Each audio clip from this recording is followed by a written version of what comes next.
Mənim təşəbbüsümlə biz hər rayonda ictimai ödənişli iş yerləri yaratdıq. Vətəndaşlara heç olmasa minimum əmək haqqı səviyyəsində məvacib verilsin deyə. Bax, bu maaşı da onlar qıymadılar o kasıb adamlara.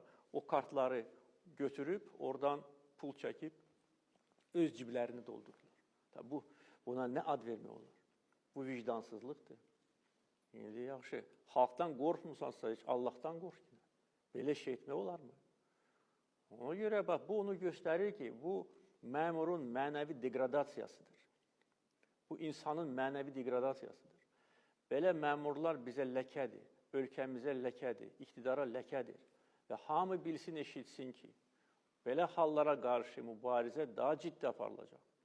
Hamı ibrət götürsün, dərs götürsün. Hər kəs üçün dərs olsun. Dövlət məmuru olmaq istəyirsənsə, vicdanla xidmət elə dövlətə. Yox, sən dövlət vəzifəsinə gəlir mənbəyi kimi baxırsansa, heç getmə o vəzifəyə. Çünki bədbaxt olarsan. Belə, bunu anlamayanlar hesab edirəm ki, anlamalıdırlar.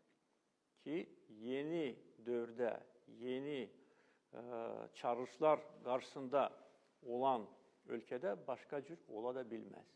Biz ölkəmizdəki vəziyyəti daha da sağlamlaşdırmalıyıq və xoşa gəlməz hallara qarşı mübarizə bundan sonra da aparılacaq və eyni zamanda həm mətbuatdan, həm ictimaiyyətdən mən həm dəstək görürəm, həm də ki, onlar mənə bu işdə kömək edirlər.